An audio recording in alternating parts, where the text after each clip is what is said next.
El tema que nos toca hoy es Vivaldo Pereira Franco. La idea desde el principio no es hacer una charla sobre él, porque no hay charla humana que pueda igualarse o que pueda describir bien cómo se debe la obra de esta persona, la gran obra que ha hecho.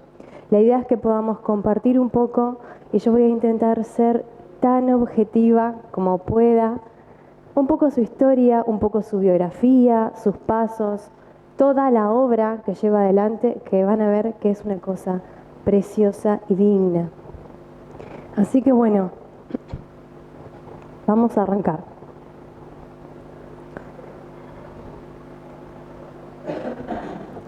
Vivaldo nace en 1927.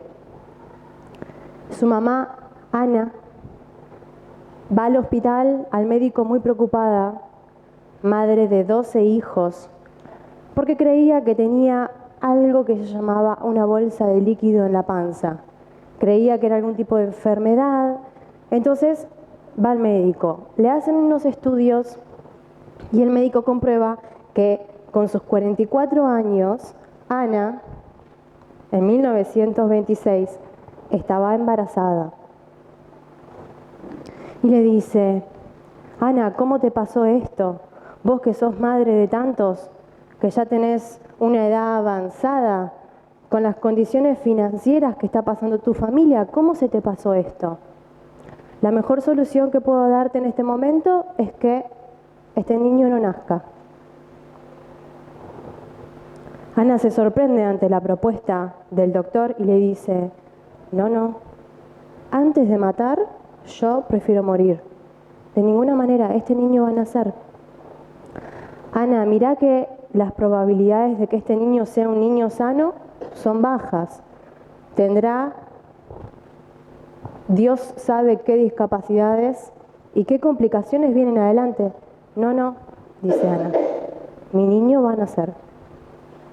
Y el 5 de mayo de 1927 nacía un niño sano. Y vamos a ver qué pasa en su vida a partir de su nacimiento. Ana, su madre, una mujer sumamente dulce. Vivaldo se refiere a ella siempre con una dulzura inmensa y siempre hace mención a alguna enseñanza particular que ella le ha dejado. Por ejemplo, dice: ella me enseñó a seguir adelante a pesar de los problemas. Siempre que algo no salía como ellos querían o como estaba planificado, ella decía: Dios nos da lo que nos merecemos. Y seguía adelante. Muchas cosas le enseñó Ana. La esposa de Francisco. Francisco trabajaba en lo que podríamos decir el mercado del humo, la traducción sería esa. Él se dedicaba a revender los papeles del cigarrillo. No ganaban mucho, ganaban para sostenerse con vida nomás, pero eso sostenía a la familia. Y Vivaldo, vamos a poner las fotos ahí, desde aproximadamente los 4 años comenzó a manifestar que veía gente, que veía espíritus. Sus padres al principio, asustados por la idea de que eso pudiera ser algo que tuviera que ver con el demonio, tenían miedo de esa situación e intentaban reprimirlo siempre. El padre llegó a amenazarlo de muerte, diciéndole: si esto no se termina, soy capaz de matarte. El padre era muy supersticioso. Pero era algo que Vivaldo no podía manejar, naturalmente. Y así fue creciendo, con esta realidad en donde él veía a los encarnados y a los desencarnados muchas veces casi con la misma nitidez. Una de las historias que más conocemos es de un nenito que se le acerca a los 5 años y le dice: Vivaldo, vamos a jugar. Y él, sorprendido porque no era muy sociable, dice: sí. Un nenito vestido de indio. Se hicieron tan amigos. Pasó el tiempo y Vivaldo siempre con su amigo indiecito jugaba. Los amigos de la escuela se le reían un poco. Hasta los 12 años, que un día el amiguito le dice: Vivaldo, nos tenemos que separar por un tiempo, porque yo tengo que encarnar. ¿Encarnar? Sí, tengo que encarnar, volver a nacer en un cuerpo.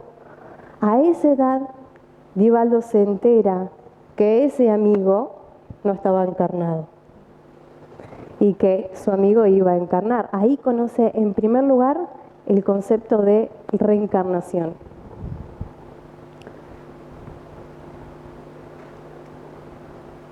Más o menos cuando tenía 18 años, él conoce solamente a 7 de sus hermanos. De los 12 que tuvo, él era el número 13, el más chiquitito, conoció solo a 7. En su infancia desencarnaron otros 2. Y el día que desencarna el tercer hermano, José se llamaba, su madre estaba preparando todo para la misa, estaba preparando el cuerpo, y lo mira a Divaldo y le ve un semblante distinto, ve algo, percibe algo y le dice: Divaldo, anda a sentarte al banco un rato. Ella sigue preparando el cuerpo, la misa inicia y cuando llega el momento de que se tienen que parar para hacer la oración, Divaldo no puede pararse. Lo intenta y no puede pararse. Le había agarrado una parálisis. Nadie sabía por qué. A partir de ahí inició tratamientos de todo tipo, desde tratamientos del susto, que le llamaban, porque creían que había sido un shock, entonces otro susto lo sacaría de la parálisis, y todo tipo de tratamientos a los que se sometió. Habían pasado 6 meses y Divaldo seguía sin poder pararse. Hasta que un día una tía se acerca y le dice: escúchame, Ana, a la mamá, yo conozco una señora, Ana Borges Ribeiro se llama, dicen que hace esas cosas extrañas como sanaciones y cosas que no tienen muchas explicaciones. No sé, yo no creo mucho en esas cosas, pero si vos te animás. Bueno, dice la mamá, vamos a ver. Entonces, la tía fue a tantear un poco la situación, a ver por dónde venía, y se acerca a esta tal Ana Borges. Cuando la recibe Ana, la primera pregunta que le hace la tía de Divaldo es: señora, yo voy a casarme, como si fuera una consultora. Y Ana la mira y le dice: ¿qué importa eso, hija? Si lo que importa es ser felices. Y ahí arranca una charla larga entre ellas dos. Cuando se va a ir, intenta pagarle. Y Ana le dice: no, de ninguna manera. Esta ha sido una charla entre amigas. Además, así todo, si esta fuera una consulta, los espíritas jamás cobramos. Hacemos la caridad simplemente por la felicidad de hacerlo. Quédate tranquila.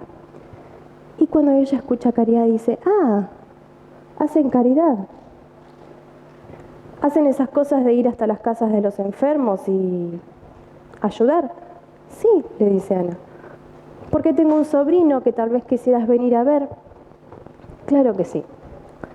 Ni bien Ana entró en la casa de Divaldo, se dio cuenta que su afección no era orgánica, sino espiritual. Se paró en la punta de la cama, conversó con unos espíritus que acompañaban el caso de Divaldo, recibió instrucciones y procedió a aplicar pases por un rato. Cuando termina, le dice: Divaldo, puedes pararte y caminar. No, dice Divaldo, ¿no ve que yo estoy paralítico? No, Divaldo, usted no está enfermo. Su situación era espiritual, pero se ha terminado. Puedes pararte y caminar. Se mete la madre dándole la orden: Divaldo, párate y camina. Divaldo se para y cuando apoya los pies en el piso, un hormigueo distinto empieza a sentir y se larga a caminar, con la emoción del momento. Cuando pasa un poco la emoción, dice: ¿cómo estás tan seguro que era una influencia espiritual? Ana le cuenta que era su hermano, José, que tras la desencarnación había quedado adherido a Divaldo, que era el único que tenía mediunidad. Lo describe con las características perfectas. Divaldo por primera vez había encontrado a alguien que le pasaba lo mismo que a él, que veía espíritus. Ana esa misma noche le da las primeras instrucciones de espiritismo y le dice que es necesario que él se acerque a una casa, que empiece a educar su mediunidad, que empiece a utilizar esa facultad como es debido. Y él dice, ¿a qué casa? A la casa espírita. No, no voy. No, él no quería acercarse a esas cosas de diablos. Esa misma noche la madre lo agarró de la camisa y lo llevó a la reunión. Fue la primera vez que Divaldo escuchó una página del Evangelio de Allan Kardec. Y ni bien empezó la reunión, luego de la lectura, Divaldo entra en trance con las características que su mediunidad tenía en ese momento, totalmente inconsciente, y deja que su hermano hable a través de él con su madre. A partir de ahí, Divaldo empieza a transcurrir todas las semanas a esa casa, a educarse, a aprender y a crecer en este nuevo mundo. Sin embargo, también seguía yendo a misa. Él era muy católico, al igual que su madre. Tenía ciertos prejuicios respecto a la doctrina espírita que desconocía totalmente. Entonces, yendo a misa y siguiendo con sus hábitos de confesión, lo agarra el cura y le dice, Divaldo, ¿cómo puede ser que estuviste 6 meses paralítico y ahora andas caminando como si nada? ¿Qué ha pasado? Padre, se confiesa Divaldo con culpa, he ido al centro. Mi madre me ha obligado. Pero no se preocupe que llevo un rosario por si al diablo se le ocurre acercarse. ¿Saben qué le respondió el cura? No dejes de ir, hijo.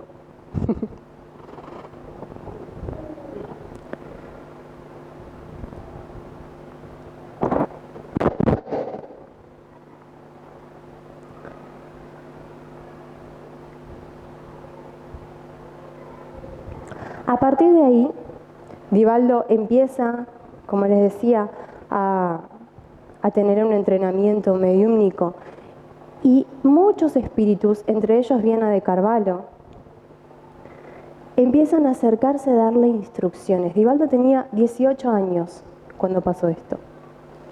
Ese mismo año, Viana de Carvalho se acerca y le dice, Divaldo, tu trabajo como medium ya está establecido. Es momento de que empieces a comportarte y a ser espírita. Te sugiero que compres el libro de los espíritus y lo leas. Así Divaldo empieza con la orientación de un montón de espíritus que ya sabían todo lo que tenían planificado para su vida, a orientarlo y a marcarle el camino. Y es en 1947 cuando, por distintas razones, todo se empieza a complicar. Las reuniones mediúmnicas se paran porque el centro cierra y en la casa de algunos no era posible, que se acerca un compañero espírita y les dice, es necesario que formen un centro espírita, su centro espírita. Camino de Redención. Este centro que Divaldo inaugura con 21 años es el centro que hoy, en la actualidad, acompaña la Mansión del Camino, la gran obra social de la que vamos a hablar un ratito. Sí, pero es el mismo que hoy todavía está en pie y que está fundado por Divaldo hace 60 años por lo menos. Bien. Cuenta Juana que ellos dos en verdad se conocieron en la época de Cristo, en la época de los testimonios, más o menos en el año 56. Ellos se conocen ahí y van encarnando juntos, pero cuando realmente se juntan para trabajar y cuando él realmente asume su compromiso de trabajar para el Cristo, es bajo el sol de Asís, dice Juana. Es en la época de Francisco de Asís, más o menos en el año 1200. A partir de ahí, ellos trabajan juntos por esta causa, igual que ahora, igual que hoy, juntos. Trabajaron encarnados, desde el 1200 más o menos hasta el siglo XVII, que fue la última vez que estuvieron juntos. A partir de ahí, su relación empieza a ser espiritual, y ella está en el plano espiritual y él encarnado, o él en el plano espiritual y Juana encarnada, y juntos se acompañan como equipo. Hasta el día de hoy, él está encarnado y Juana en el plano espiritual. En esta encarnación se presenta por primera vez un 5 de diciembre. Ella en verdad lo acompañó toda la existencia, lo que pasa que él no lo sabía. Cuando Divaldo era chico, él sentía una entidad maternal que lo acompañaba especialmente cuando estaba enfermo o cuando sufría ataques respiratorios, que lo calmaba y le decía, Divaldo, ya va a pasar. Pero conscientemente él la conoce el 5 de diciembre y le dice esto.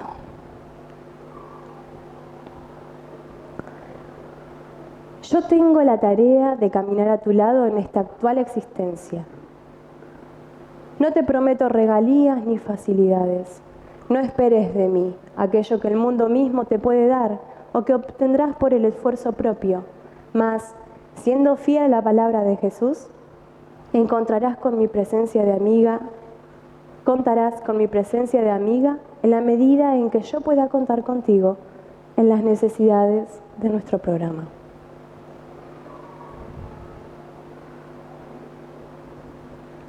A partir de este día, 1945, Juana comenzó a trabajar todos los días con él. Todos los días a las 5 de la mañana, Divaldo se levantaba y ella psicografiaba.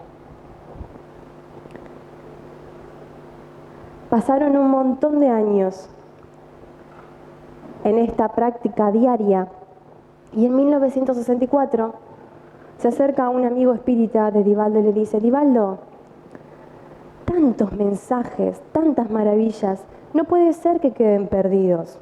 Él cada tanto hacía un rejunte, los juntaba en panfletos y repartía. Pero dice, cada vez que queremos buscar uno, no los podemos encontrar. Habla con Juana y si ella te da permiso y te autoriza, hacemos un libro. Y habló con Juana. Y Juana le dijo, Divaldo, quema toda la maleta de mensajes. Miren todos los años que habían pasado. Eran más de 400 mensajes psicografiados. Quema toda la maleta. No hay apuro. Todo esto hasta ahora fue práctica. El bien no puede ser apresurado, Divaldo. Es urgente, mas nunca apresurado. Vamos a hacer una selección. El resto eran solo ejercicios, los vamos a tirar. Y así fue. Hicieron una selección de algunos mensajes, el resto fue quemado. Y en 1964, entonces, sale el primer libro psicografiado por Divaldo al público, que ella le pone el nombre Mies de Amor. A Divaldo le encanta este libro y dice que se siente muy identificado, especialmente con el primer mensaje que trata de la soledad y de Jesús. Dice, yo soy muy austero, no me permito nada, no tengo actividad social, cuando viajo no conozco nada, no me veo en reuniones sociales, no me gusta, a mí solamente me importa el trabajo. Y es normal que a veces me sienta solo. Y que dice que una tarde en que estaba con un sentimiento de soledad, se le aparece Juana y le dicta este mensaje. Entonces que él cree que este mensaje era especialmente para él. Por eso es que le es tan importante el primer mensaje del libro. Solo es solitario quien no es solidario. Siempre que se sienta solitario, busque a alguien para ayudar. Y siendo solidario, no sentirá la soledad. Y quien actúa en solidaridad encuentra a Jesús. y ya no estará más a solas.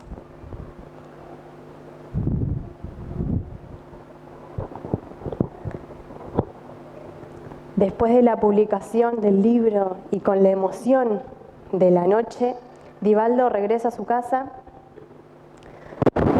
pone el libro en la mesita de luz y ya disponiéndose para acostar, se aparece Juana, espléndida y bella. Venía con un pimpollo de rosa en la mano. Juana se acercó, abrió el libro y lo puso en el libro. Y algo empezó a pasar con el pimpollo, que empezó a madurar y se convirtió en una rosa preciosa.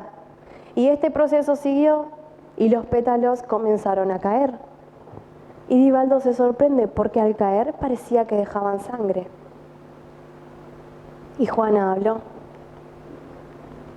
y le dijo: ahí tienes el símbolo de tu futuro en la psicografía. Si tú tienes el coraje de llevarlo adelante, cuenta conmigo. No esperes flores, la flor será el mensaje, pero a ti te tocará la parte del sufrimiento. Si estuvieras dispuesto a dar el testimonio del silencio, a recibir la crítica mordaz y sarcástica, a que tu alma sea herida con las espinas de la perversidad ajena y veas que tus mensajes son llevados a la plaza pública del ridículo, haciendo que te sangre el corazón. Si tú aceptas esto como un fenómeno natural, sin defenderte ni defender a los escritos, ni procurando defendernos a nosotros los espíritus, porque nuestro defensor es Jesús, entonces todo estará bien. Además, la asada no se preocupa por los surcos que abrió. Solo le importa ser dócil en las manos del agricultor para que éste trace los surcos que crea conveniente. La asada es un instrumento sumiso. ¿Estás dispuesto? Sí, señora.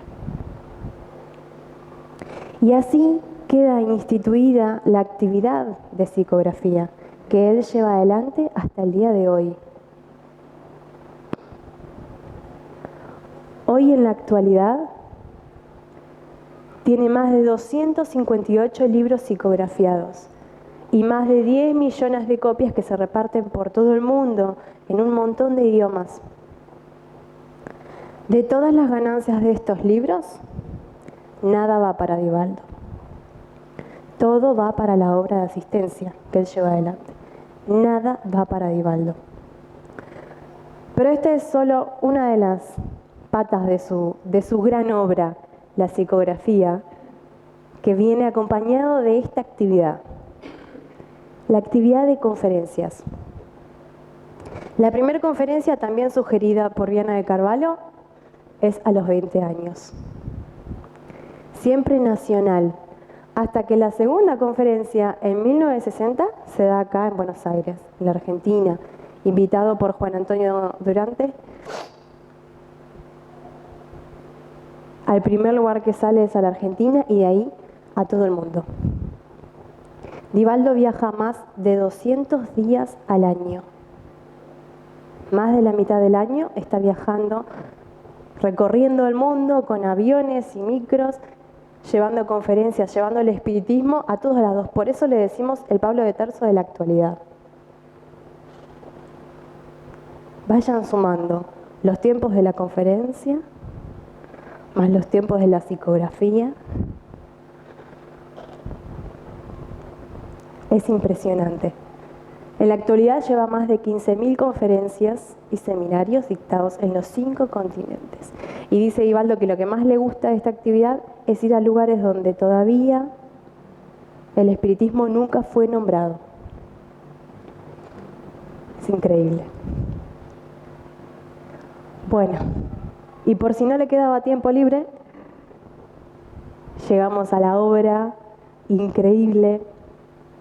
Divaldo venía de asistir a una familia, venía en tren, venía con Nilsson, venía mirando el paisaje, un paisaje sin vegetación, y empieza a mirar y empieza a entrar en trance, y ve que todo ese paisaje que era árido comienza a poblarse de distintas plantas, se convierte en un paisaje verde, y en ese paisaje empiezan a a ver corriendo niños por todos lados.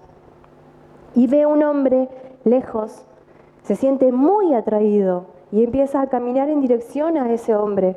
Camina, camina, camina, y antes de llegar el hombre se da vuelta y él se sorprende, porque era él mismo, pero viejo. Vuelve en sí, intentando entender si había sido sueño, si había sido real, y escucha: esto es lo que harás de tu vida, educarás. Así que en agosto de 1952, Divaldo crea la Mansión del Camino, que al principio era muy chiquita. Recibía niños en un hogar y después fue creciendo y transformándose en otra cosa. Lo que es hoy un terreno de 87.000 metros cuadrados que recibe 3.100 niños por día. 3.100 niños por día. A las 7 de la mañana la mansión abre sus puertas y todos entran para ser educados. Niños desde los 2 meses hasta los 3 años se ubican en la parte de guardería, que le llaman, bueno, no me acuerdo. No me sale la palabra. No solo reciben guardería, esta guardería tiene un tiempo de 10 horas. ¿Por qué tiene un tiempo de 10 horas? El pesebre, le llaman cariñosamente. Tiene un tiempo de 10 horas porque la obra está en el medio de un barrio muy bajo, ¿sí? Y muchas veces esas madres necesitan salir a trabajar para poder sostener a su familia. Entonces, desde los 2 meses ya pueden entrar y tienen el tiempo necesario para ir a trabajar y volver. Se les da ropa, comida, atención de la salud, educación, estimulación, todo lo que pueda necesitar un niño en su casa, pero en la Mansión del Camino. A partir de los 3 años está el Jardín Esperanza. Lo mismo, los niños no tienen que llevar nada, solo tienen que ir. Ahí se les da el uniforme, los útiles, absolutamente todo. Primaria y secundaria, de los 6 en adelante. Toda la educación que tiene la Mansión del Camino destinada a los niños es laica. Divaldo dice: el objetivo de la mansión no es crear religiosos. El objetivo de la mansión es crear buenos ciudadanos. Yo prefiero tener un ateo y que sea un buen ciudadano, y no tener un gran religioso y que no sea un buen ciudadano.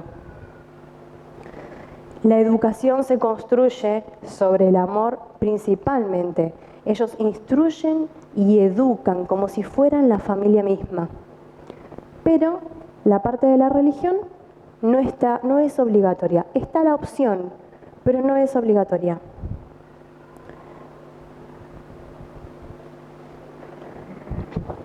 Y para nombrar así por arriba, la gran clave y uno de los grandes objetivos que persiguen por el lugar en el que están además es combatir la pobreza. Entonces, a partir de que los niños son adolescentes y entran en secundaria, tienen todos estos cursos profesionales, muchos más para elegir. Costura, informática, panificación, cerámica, carpintería, jardinería, mecánica, tapicería, música, deportes y muchos más, que los forman y les dan herramientas para que cuando salen de la escuela puedan salir a trabajar o puedan salir al mercado y salir de esa pobreza que tiene el barrio.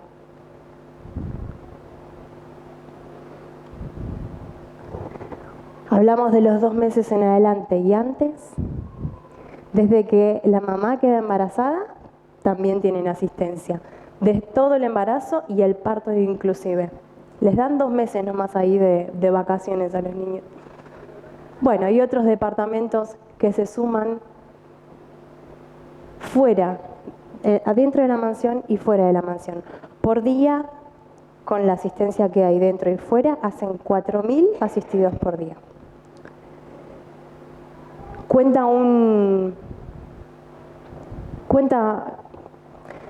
buscando información, llegué a un video de un chico que cuenta un poco cuál era su tarea y sale muy contento de la mansión y dice, no, mi tarea está afuera, no está adentro. Entonces sale caminando y empieza a gritar un nombre, ¿cuál es la casa de María? ¿Cuál es la casa de María? Lo van guiando, se mete como en una vecindad y sale una mamá con María. María era una asistida de la mansión del camino. Atrás de ella salen 4 hermanitos más que saltaban y le dice, hola, somos de la mansión. María, ¿dónde está tu mamá? Sale María y le dice, venimos a invitar a todos tus nenes a la mansión. Ellos sabían que esta mujer estaba pasando por una situación particular, que su esposo se había ido, que estaba sola. Entonces, cuando ellos detectan la necesidad, van en busca de esa familia. Cuando María recibe la invitación, se pone a llorar, se emociona, le dice, gracias. No hay nada más que yo quiera que todos mis hijos estén ahí. Ustedes fueron para ella, la mamá y el papá, cuando yo no lo pude ser, gracias. Pasa la escena, preciosa, este muchacho regresa y antes de terminar su recorrido se da vuelta y le dice al camarógrafo, vos no sabés la alegría que a mí me da, mañana o en los próximos días, ver entrar saltando a estos niños por la puerta de la mansión. La gratitud que me da ver sus sonrisas en la cara. ¿Sabes por qué? Porque yo fui uno de ellos. Fíjense cómo después de tantos años esta obra asistencial se autoalimenta. No tiene techo.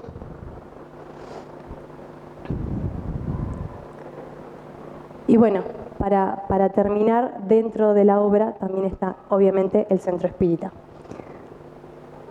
Camino de Redención, el que les decía hoy, abierto a todos los que quieran participar. Bien.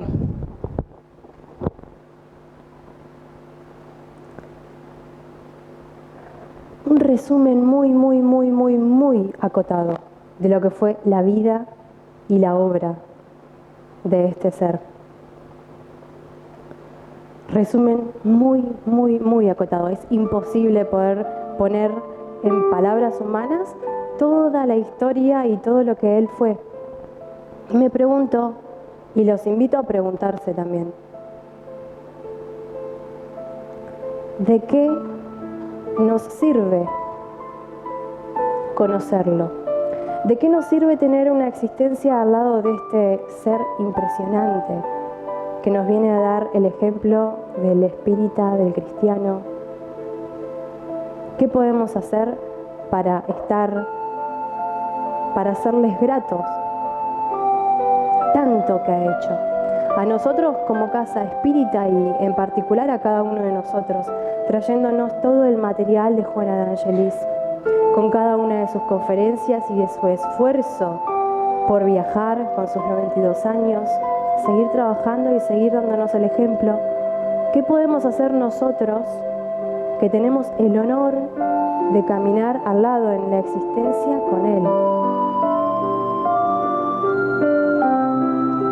Desde esta casa hay una propuesta en la que me sumo feliz y en la que quien quiere puede sumarse, y creo que es la forma, el trabajo, seguirlo en el ejemplo. No hay nada que nosotros podamos hacer para que un gracias abarque todo lo que Él nos da, todo lo que Él nos enseña. No hay nada, no hay gracias que alcance. Es el trabajo el que tiene que agradecer por sí mismo. Están todos invitados a trabajar si quieren. Nada, los dejo con esa reflexión. Les agradezco haber compartido esta historia tan linda, tan digna, tan grande. Y nos disponemos para ir a paz.